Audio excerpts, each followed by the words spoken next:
तो हमने इसको यहाँ पर दो हिस्से डिवाइड कर दिए।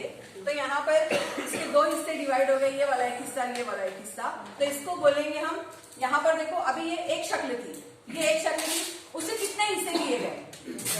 दो हिस्से।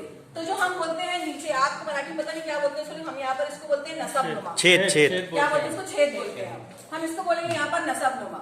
और उसमें से हमने कितना हिस्सा लिए? ये ऊपर का एक हिस्सा है, जिसके लिए बोलेंगे इसको 1/2। तो यहाँ पर इस तरीके से हमने एकदम इजी क्लास में ऑन द स्पॉट यहाँ पर एक वसाइल तैयार कर दिए दो कागज की मदद से। यहाँ पर देखो ये दो दायरे लिए हुए यहाँ पर। अब बच्चों को समझाना है यहाँ पर कि ये आधा है, तो आधे का तस्वुर देने के लिए यहाँ पर हम इसको डालेंगे इसमें से।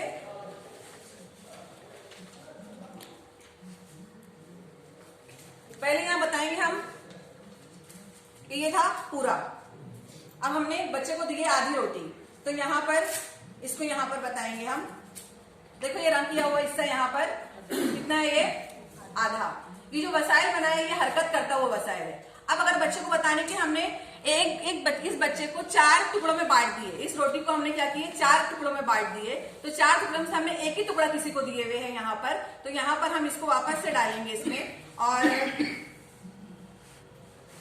यहाँ पर देखो अभी कितना है? ये एक ही टुकड़ा है। अब यहाँ पर तो इसको यहाँ पर हम लिखेंगे कि 1/4।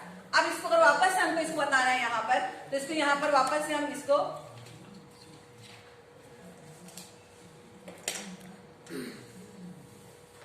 कितना हो गया? 1/2। वापस से इसको हरकत करेंगे यहाँ पर 3/4। उसके बाद में यहाँ पर इसको हम निकाल देंगे, तो ये वापस से कितना हो जाता है? पूरा। तो मतलब इजीली हम क्लास में बच्चों को कसर बोलना किसको कहते हैं? कसर बांटने को कहते हैं कसर। तो यहाँ पर हमने 1/4 मतलब पाव, 1/2 मतलब आधा, और 3/4 मतलब पौन। अब उसके बाद में अब बच्चों को बताना है कि आप कसर लिखेंगे कैसे। बच्चों को पता नहीं रहता है, तो हम समझाते हैं बच्चों को कि यहाँ पर जो ऊपर रहता है बच्चों, इसको बोलते हैं शुमारे को निंदा, और इसको नीचे बोलते हैं नसबनुमा, छेद कहते हैं इसको। तो अब इसको अगर हम एक शक्ल दिए हुए हैं और बच्चों को बोले यहाँ पर कि बच्चों बताओ, अब आपको कसर आपको खुद लिखना है यहाँ पर। तो वैसे ही हमने इसको बैक टू बैक इस्तेमाल किया इसको यहाँ पर।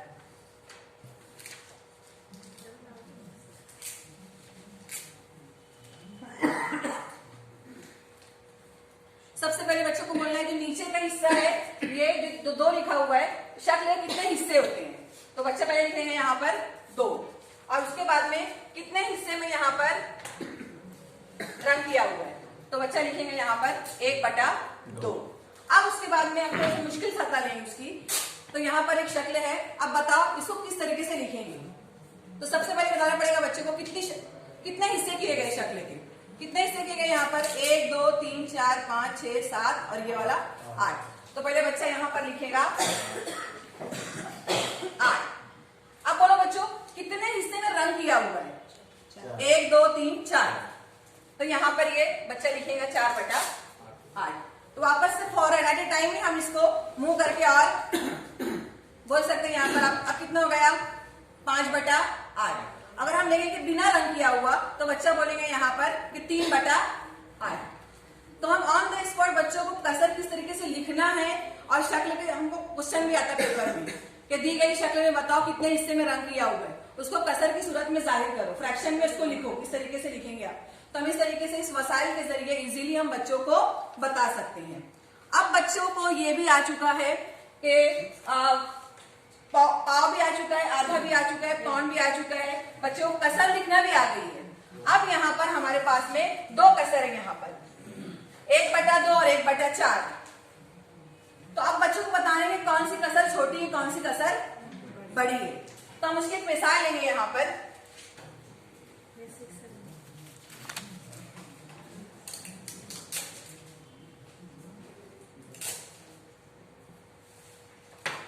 सबसे मुश्किल जो टॉपिक होता है क्लास में, बच्चों को समझता नहीं कसर में छोटी कौन सी है, कसर बड़ी कौन सी है, तो बच्चों को समझाना मुश्किल होता है। सर ने बोले मतलब तुम यहाँ प्रैक्टिकल करके दिखाओ, तो हमने यहाँ पे एकदम इजीली 2 स्ट्रिप तैयार करना है। उस स्ट्रिप की अभी अब पहले बच्चों को समझा दिया गया है कि 4, इसका मतलब कितने हिस्से होंगे शक्ल के, 4 हिस्से होंगे। तो हम पहले से उसके कितने हिस्से कर दिए, 4 हिस्से। अब ये वाली कसर है 2/4, तो यहाँ पर हमने कितने हिस्से में रंग किए, 2/4। बाजू की कसर है 3/4, तो यहाँ पर कितने हिस्से में रंग किए हमने, 3/4। दोनों स्ट्रिप इक्वल है, एकदम सेम लेंथ की है। इसको बराबर बराबर बच्चों को बाजू में प्रैक्टिकल बुलाकर कि बेटा इसको बाजू बाजू में रखो। जब बच्चा बाजू बाजू में रखता है तो पूछने का है कि दिखाओ तो बेटे कौन सा हिस्सा ज्यादा रंग किया हुआ है, तो बच्चा बोलता है कि टीचर ये वाला रंग ज्यादा है, ये वाला, तो इसका मतलब है 3/4 कसर बड़ी है। तो इसलिए बच्चा यहाँ पर लिखता है कि ये कसर इन दोनों में, यहाँ पर 2/4 में से ये कसर 3/4 कसर बड़ी। तो इस तरीके से हम इजीली बच्चों को यहाँ पर कसर का छोटा बड़ापन भी यहाँ पर समझा सकते हैं। वैसे यहाँ थोड़ा और उसको बड़े, उसकी सतह को और मुश्किल ले जाए यहाँ पर, तो वैसे यहाँ पर देखो 6/8 और यहाँ पर है 5/8। दोनों स्ट्रिप को बाजू में रखना है। वापस से बच्चा बोलेगा कि टीचर 6/8 बड़ी है और 5/8 छोटी है। हम बैक टू बैक उसका इस्तेमाल किए यहाँ पर।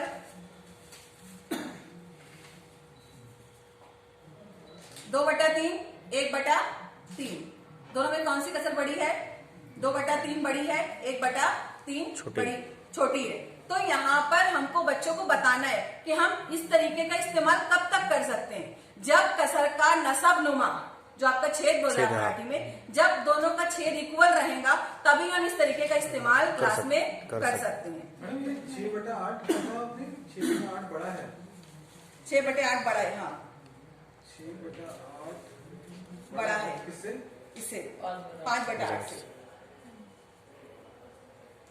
बड़ा है ना सर, बरोबर सर, छेद समान है ना, छेद समान है ना, छेद समान असल्या यानी ज्यादा हिस्सा यूज किया गया होगा, 8 में से 6 और 8 में से 5 divided by 8, 6 divided by 8, 6 divided by 8 हुआ 0.75 और 5 divided by 8 हुआ 0.625।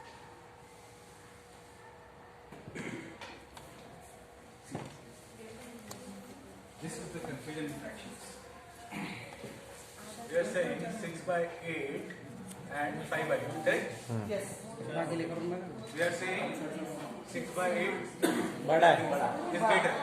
Correct. बराबर है, बराबर है, ठीक है। बराबर है सर, बराबर है। तो इसका इस्तेमाल करते हुए मैं आसानी से बच्चों को कसर समझा सकते हैं।